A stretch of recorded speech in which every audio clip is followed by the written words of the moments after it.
You got to look past the pain. The pain really scared me as a starter. I got my friend to shoot me, just randomly, so I didn't know what was going to happen, and he shot me, and that's how I gauged that it hurts, but it's not like a really bad pain. Utter chaos, all dressed up, in the dark sometimes, in the wet, in the cold, shooting people and having fun. LAC's origins start in December 2007 with a drunken conversation between myself and my brother-in-law, who said, quote, "I bet you couldn't do something like this." And because he dared me, we did one.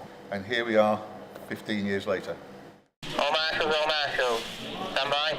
10, 9, 8.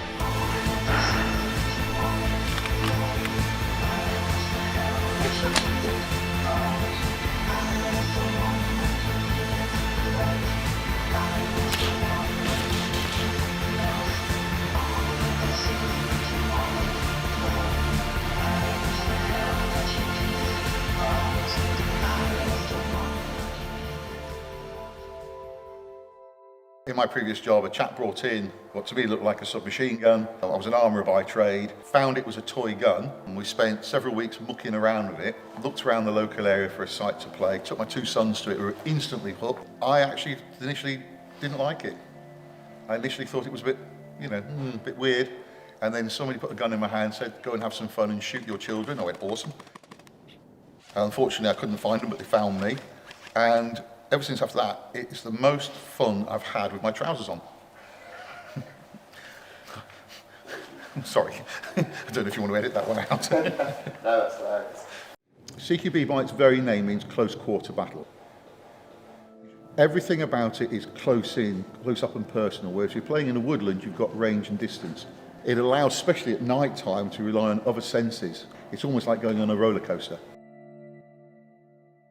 Should you go into the game area, and this is the main entrance into the game area, all face protection goes on this side of the building. Player safety, very, very simply put, is minimum protection, so to speak, for anyone over the age of 18, is just eyewear.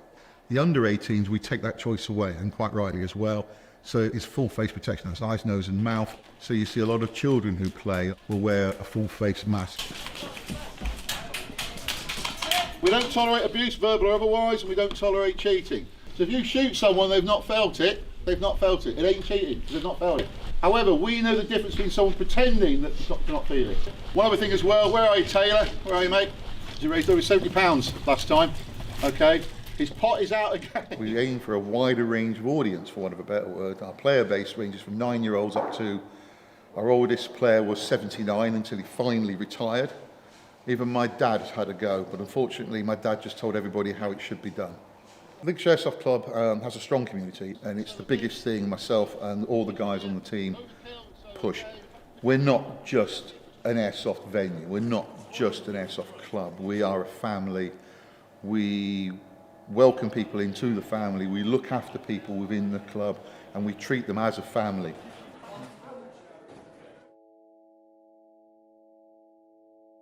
I served in the First Gulf War.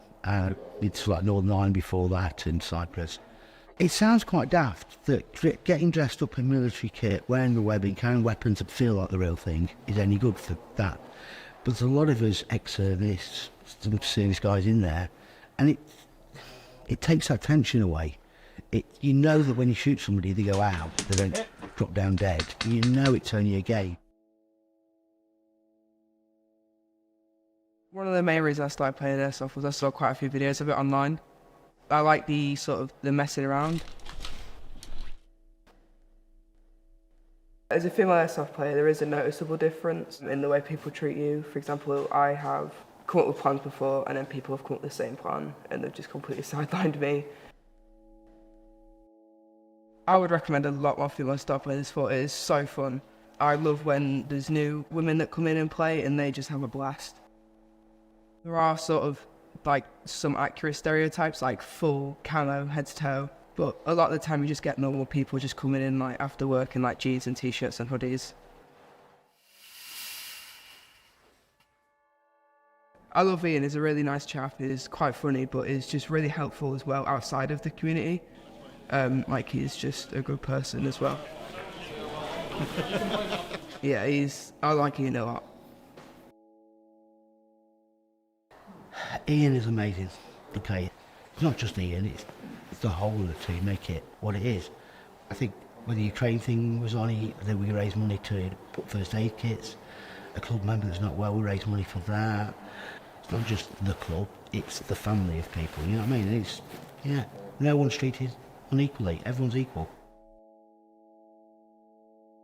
So the club as a whole, to me, is phenomenally important. It is something that completes something in a lot of us. It is a whole. It's a transition from one form of life to another life. It is something where you can relax. It is a suspension of belief. It is something where you can be something perhaps that you wanted to always be, but couldn't, but now you can have a go at it. The hardest thing about this is when you see people having a really good time, not having a good time. When you hear people, as we've heard tonight, one of our players has just been diagnosed with bone cancer. And so it hits you quite hard because you know them and you know them well, you know the stories.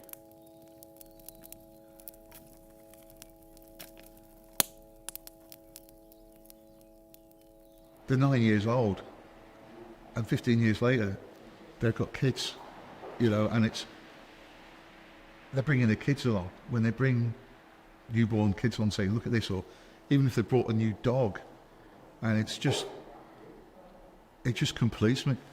I can't think of any way to put it. 5, 4, 3, 2, 1.